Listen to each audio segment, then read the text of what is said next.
Hello, Lisa here. Welcome back to my channel. Welcome to SelfWorth Saturday. This week we are going to be talking about how to stop living in the past.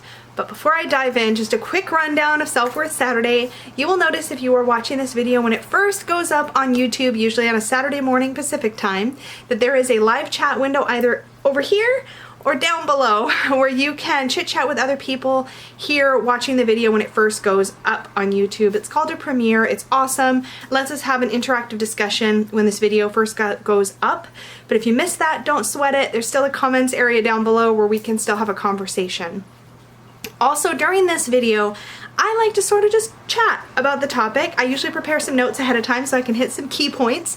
And I also like to offer some action steps and suggestions based on my personal experience, some journal prompts if you are the journaling sort, and a weekly challenge. So last time on SelfWorth Saturday, we were talking about sort of developing a stronger sense of self. And this is something that I really battled with, particularly when I was younger, so I had a lot to say about it. I will link that video up in the cards for you. But the weekly challenge was to just assert our own personality more, to try to be more aware when we were asked for our opinion, what our likes and dislikes were, or to really advocate for ourselves in different ways. This is something that is an active and ongoing part of my personal self-worth journey, and so it's something that's really, I'm just always working on it, but I did try to pay more attention, and I definitely noticed that it was a little bit more front of mind for me to speak up when I had a thought about something or feeling, or I needed to take an action that benefited me without worrying quite so much about whether it matched up with what somebody else wanted or liked. So I was really trying to focus on my own identity in my interactions with other people. If you were challenging yourself alongside me, I'd love to hear how it went for you last week or in the past couple of weeks in the chat or in the comments down below. So we are going to dive right in. I have so much to say about this topic, and I'll admit that at first I was a little concerned this was going to be too similar to the topic we covered a couple weeks ago, which I will also link up in the cards, about letting go of past relationships. But almost as soon as I started taking notes, I was reminded of a card from the very first tarot deck I ever worked with, which is the Osho Zen Tarot, because the card was literally called Clinging to the Past. So I'm going to hold this card up so you can see it and read the entry from the Osho Zen Tarot guidebook that talks about this image. The figure pictured in this card is so preoccupied with clutching her box of memories that she's turned her back on the sparkling champagne glass of blessings available here and now. Her nostalgia for the past really makes her a blockhead and a beggar besides, as we can see from her patched and ragged clothes. She needn't be a beggar, of course, but she is not available to taste the pleasures that offer themselves in the present. It's time to face up to the fact that the past is gone, and any effort to repeat it is a sure way to stay stuck in old blueprints that you would have already outgrown if you hadn't been so busy clinging to what you've already been through. Take a deep breath, put the box down, tie it up in a pretty ribbon if you must, and bid it a fond and reverent farewell. Life is passing you by, and you're in danger of becoming an old fossil before your time. This is one of those cards, and most of the Osho Zen cards and their messages are like burned into my brain because I worked with this deck for so long and became so intimately familiar with all of these images. And this is such a perfect representation for what living in the past looks like. Because when we're living in the past, there's multiple reasons we could be living in the past, and I'll get to those in a moment. But when we're focused and when we're living in the past, we're completely missing the present. And whether it's for a good reason or a bad reason that we're living in the past, the result is the same. We're not grabbing hold of what life has to offer us today, and we're preventing ourselves and sometimes even people close to us from moving forward, from taking those next steps, from experiencing everything life has to offer. The glass behind her, it says in the guidebook, is full of champagne.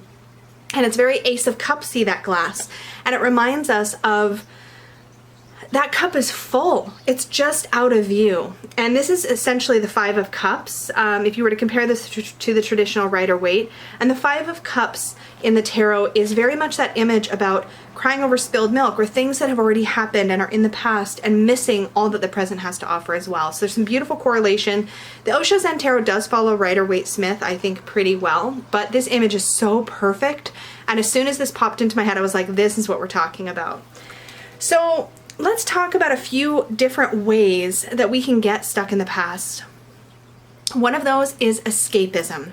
So for me, and in my experience, escapism as a way of living in the past is when we're living in happy memories or simpler memories. We're looking back on maybe a time in our life when things were easier, things were happier, more joyful, required less effort on our part. And it's like a type of daydreaming almost, and a unhealthy and unfair comparing to our present life circumstances. We're like, well, it was better then. I wish it was like then. I wish it was like then. And if you find yourself sort of caught in this loop of like, oh, I wish it was like it used to be, this is the kind of a stuck in the past you probably are in. And a lot of times that's coming from a place of I was gonna say uncomfort, but that's not a word. Discomfort with the present. Something's going on in your present life that you are trying to escape, avoid, or not confront. And so instead you sort of daydream about the past. Another way that being stuck in the past shows up is grieving. Grieving we often think of as death, the death of a loved one, and that is very much a way that we can end up stuck in the past. But it can also be grieving any major change in our life that we weren't maybe ready for, especially those changes we didn't feel like we had any control over. So this can be the loss of a job. This can be the loss of an actual person or pet in your life. This could be, there was another example I was going to give. I'm gonna look at my notes. Oh yes, of course, the loss of a marriage. I talked about the loss of pregnancy. Sometimes whether there was the actual loss, such as a miscarriage or anything like that through a pregnancy, or even just the act of giving birth, you're grieving the end of a stage, right? This is why postpartum depression and things like that can be so common. It's not the only reason, and I haven't birthed babies, so disclaimer. But we have these shared experiences where when we've lost something, even sometimes just selling a house, or I don't know, being kicked out of an apartment, or moving out of your parents' house if you're younger and you're just stepping out, there can be this grieving for something that is lost. And grieving is a type of way that we can get hung up on the past, stuck in the past. Sometimes we need help to move through that grieving process. So just remember that there's no shame ever in any of these situations in asking for help. But the third way that we can get stuck in the past is attachment to a story. So this is the one I probably relate to the most because I've had to do the most work in this area. But if you've had a difficult experience, a difficult childhood, a difficult relationship, if you've had anything that's really rocked you in your life, think of maybe the tower moments you've had in your life, the moments when everything sort of came crumbling down and you had to start over. These experiences shape us and they give us so much opportunity for growth, but they're often extremely difficult when we're going through them. And depending on the situation, we can find ourselves very locked up in our feelings about what happened to us or in our lives. So whether it's something that happened, a lot of times these things, again, are things we had no control over, or they're things that maybe we wish we'd handled differently. But either way, we're attached to this event, this experience. And we begin to identify it as part of our story to the point where we're not moving into a place of truly healing or embracing where we could be at if we would just pull ourselves away from that story. Some good examples of this would be, okay, I'll use my own example. So childhood dysfunction, childhood abuse, and walking around with this idea that I'm broken. I went through that for years where I was like, I'm broken. This is what happened to me. Like, I don't know how to function. I don't know how to do this. I don't know how to do that. I had begun to identify with the past in so strong of a way that I had basically made myself a victim in the present to something that I was victimized by in the past. Now, this is not to say that we should just forget these instances that happen to us. These experiences that shape us are a part of our story, but they're not our entire story. And so sometimes we begin to identify so strongly that we view everything through that filter, even when we could be putting it in its proper place in the past. So again, just a quick recap, those 3 ways that I want to talk about, and there's probably many more, but these are the ones I relate the most to personally. Escapism, trying to avoid something we need to deal with in the present by wishing we were back in the past. Grief, the loss of anything, the loss of a time in our life, the loss of a person, the loss of a pet. And attachment to a story, something that happened to us that we're just really stuck on and we're having a hard time moving past. Sometimes we're stuck, by the way, in that story because we haven't processed our emotions or given our emotions room to be experienced or felt. Sometimes we're holding on to anger and resentment about the experiences we've had. So there's all kinds of reasons why we stay attached, but those are the 3 main things. When we're talking about escapism, I want to point out all of these ways that we get stuck in the past are normal. All of us, I think, experience these at various points in our lives. It's about how long we stay in those places. And I think it's important to remember that with any of these types of being stuck in the past, these things are a problem when you feel like it's impacting your ability to move forward in your life, to live your most fulfilled life. When you feel like these experiences of being sort of stuck, bogged down in, or locked into your past are preventing you from making the most of your experiences today, that's when I think it's worth addressing these things. Sometimes we just need time to process, we need time to grieve, we need time to heal. That's completely okay, and I in no way want to say that those processes are not important and that they're not long, because for some of us they're very long. And sometimes, again, we also need guidance. We need to lean into support. That support could come from a friend, a family member, a licensed mental health professional. Whatever you think you need is completely valid. Trust yourself. If you think you need somebody to help walk you through this process, please lean into that, because some of these things are very difficult to navigate all on your own. But with that said, I'm going to share some things that I think can really help. So when it comes, before I share things that can help, I kind of tangent-towned myself. I have notes and I barely look at them. This is not helpful, Lisa. We're going to try to get me back on track. A little point about the normality of these things. So when it comes to escapism, just remember that it's natural to try to distract yourself from things that are uncomfortable. When we're living in the past as a form of avoiding our present, then it's worth kind of just noticing, what are you trying to avoid? What is it that you're not addressing? And we'll get to a little bit more of the hows in a minute, but just know that it is a human normality. It is human, I guess is what I was trying to say. It is human to want to escape uncomfortable situations and experiences. And if you're in a place where you're feeling directionless, or you're in a place where you're feeling a lot of stress and pressure to do things in your life, wanting to go back to a simpler time, super normal. It's when it impedes your ability to grow and move forward that it should be addressed. With grief, it's the same kind of thing. It's normal to grieve loss, any kind of loss. And I think it's important to not minimize our grieving process. I think we're very quick as a society, as people, to tell ourselves, I should be over this by now, whatever it might be.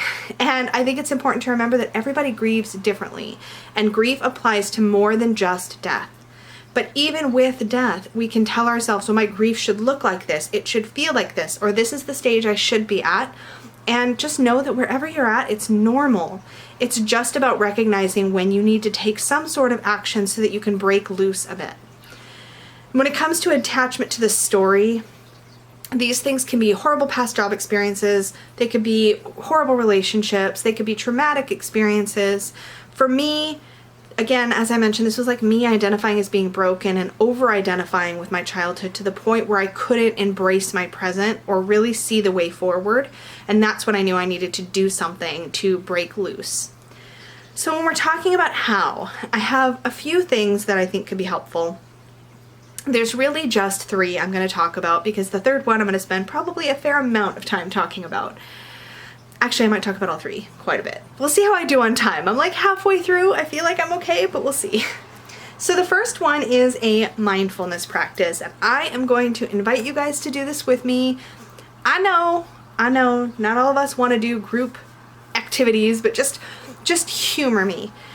Wherever you are as you're watching this video, just make sure you can still hear my voice and close your eyes. And for a moment, just notice the sound of my voice. Just notice that you're hearing the sound of my voice. I can't do this and not also close my eyes. Hear the sound of my voice, and now expand your awareness outward. And notice what else you hear. Do you hear a voice? Do you hear cars on the street outside your house? Do you hear the background noises at my house? Notice the other noises that you hear. Let them come into your awareness. And then when you have a moment, start to name one sound. Just pick one sound, focus on it, and call it what it is in your brain. So I hear a car, and I'll think car.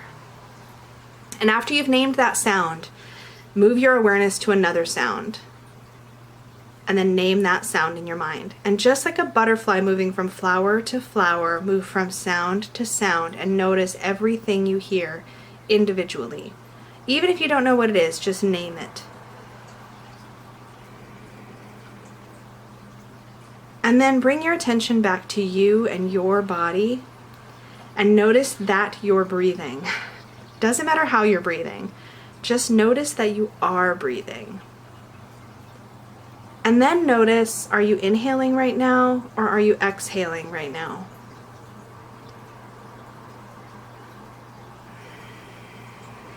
And every time you inhale, say to yourself, I'm inhaling. And every time you exhale, just say to yourself, I am exhaling.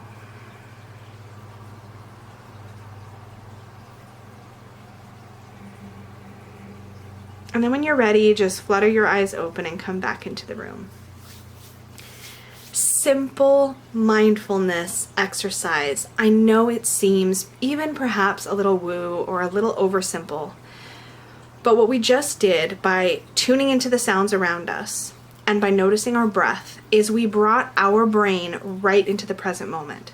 In that moment, when you're paying attention to the sounds around you, you're not thinking about what you did yesterday or that fight with your coworker. You're thinking, what am I hearing right now in this moment? When you're paying attention to the fact that you're breathing, when you're noticing when you're inhaling and when you're exhaling, you're in the present moment. And the beauty of that is that the breath and sounds are always happening right now. You can't as easily focus on sounds from the past or sounds from the future, right? You're thinking about what you're hearing, what senses are coming in right now. The breath is also happening right now. A practice like this lets you get in touch with your present moment, and that may seem silly, but anchoring yourself in the present is a powerful way to pull yourself out of the past, if only for a moment. See what it feels like. And you can begin to take that awareness of the present out into the rest of your day.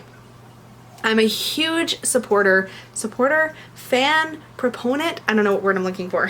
I'm a fan, I'll just stick with that. I'm a fan of mindfulness because I think it makes a huge difference, particularly when you're going through any kind of stress or difficulty. To pull yourself into the present moment can be so powerful.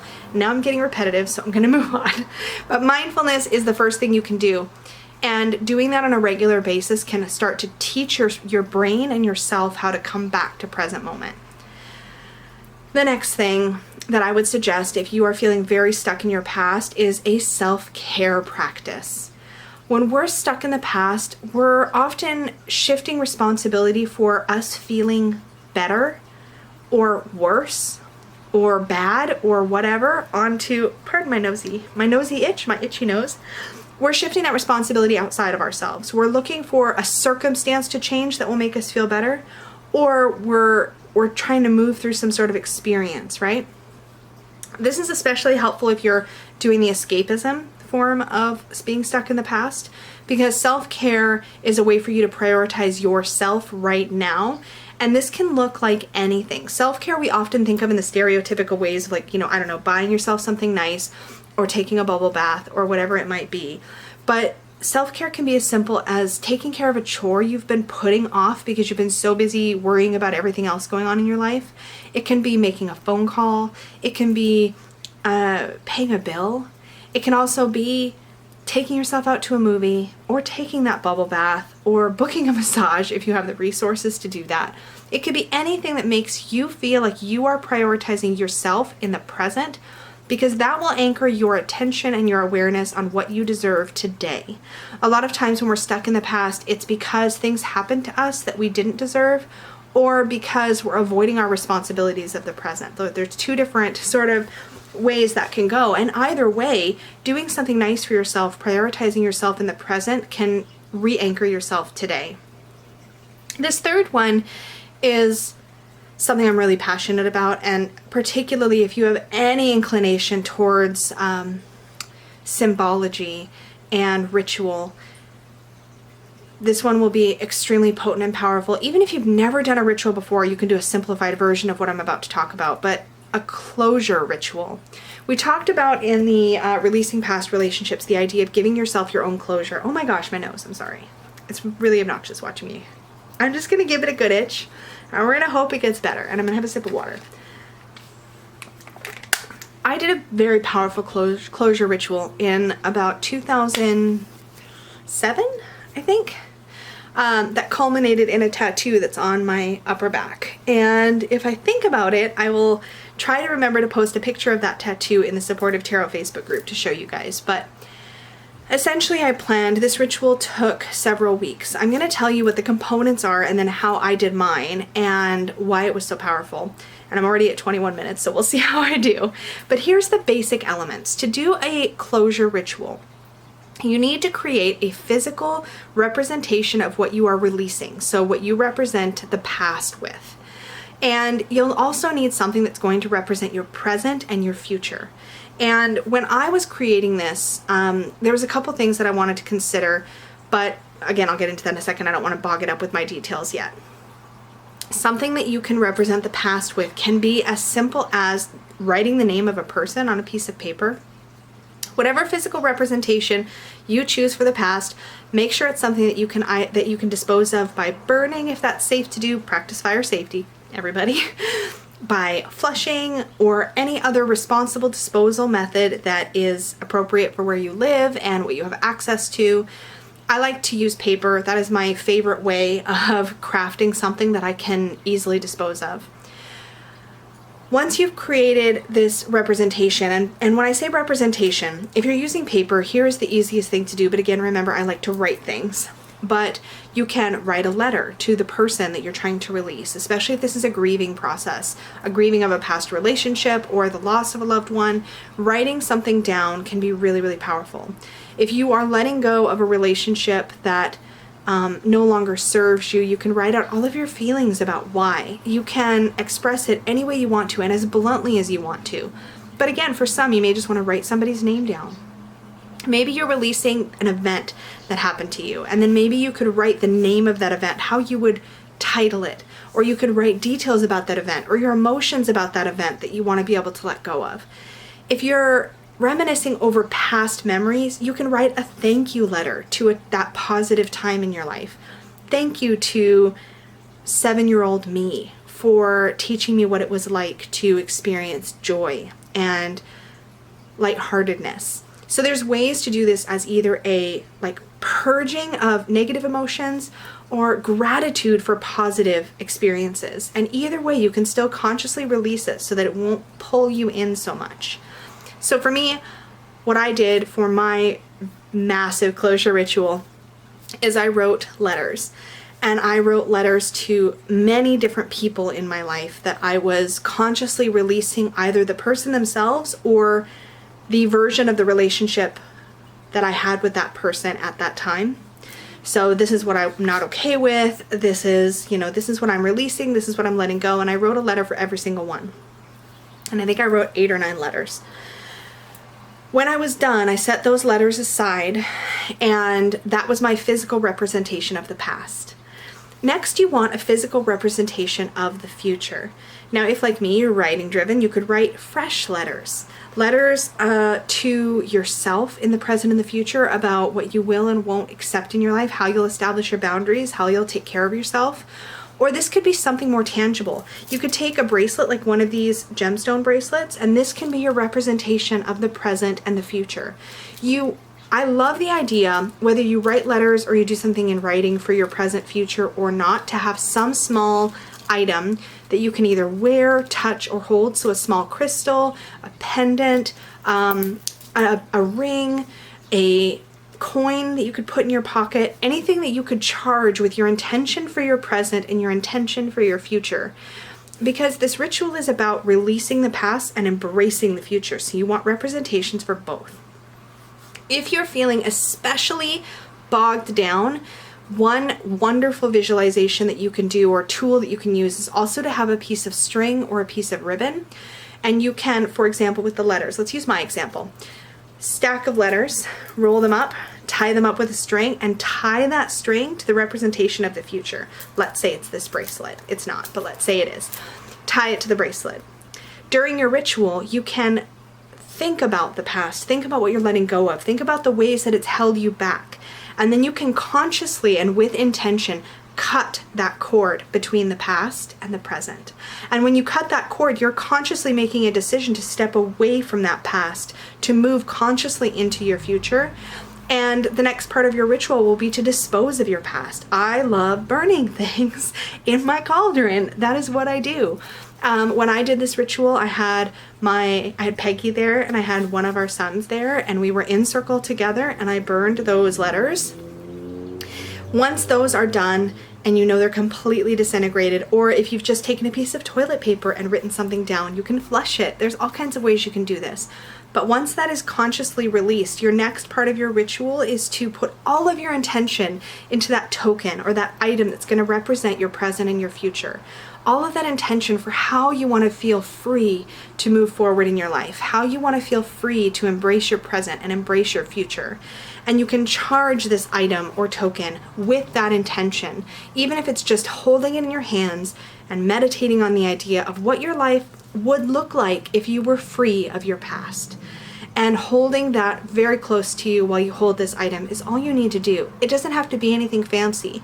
Now, if you want to go mega witchy on this and pick some candles and some herbs and some incenses and some salts and add a ritual bath and add layer upon layer upon layer, by all means. But really all you need for an effective closure ritual is something symbolizing the past that you can discard, something symbolizing the future that you can hold on to, and your present that you can hold on to, and your intent. That's all you need.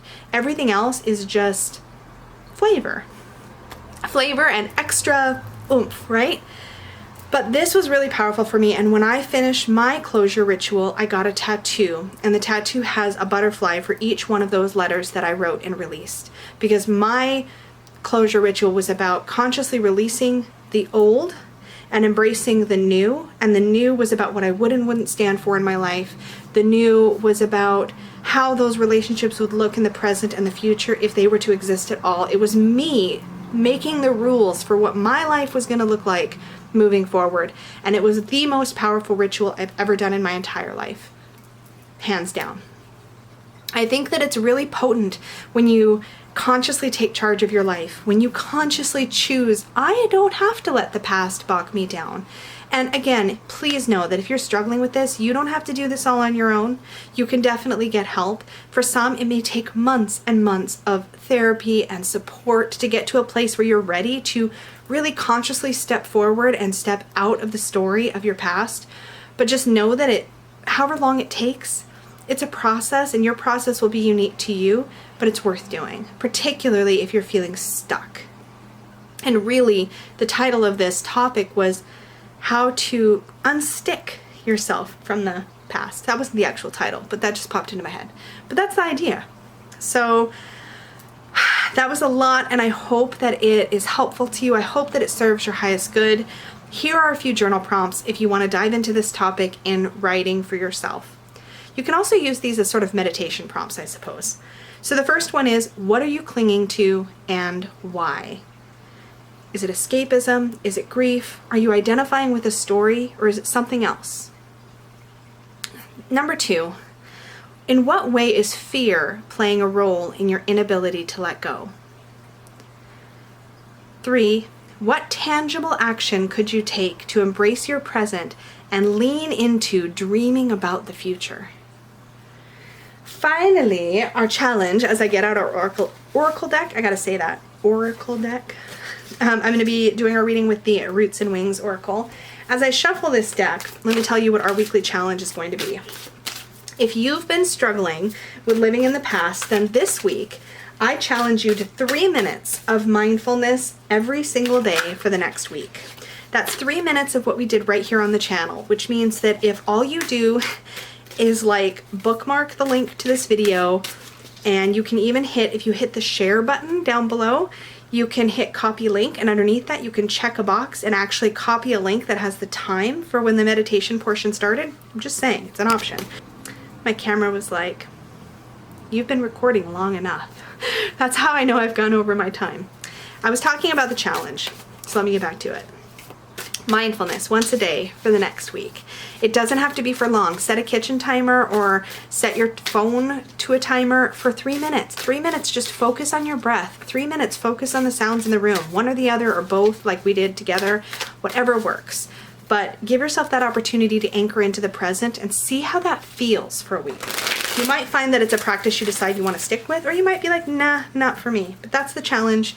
Take it or leave it. And this week's oracle card draw is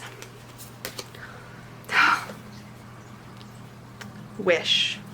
This dandelion, oh man, how many of us have, as children, picked up one of these dandelions, closed our eyes, and wished with all of our hearts, and then given it a nice big blow to scatter the seeds?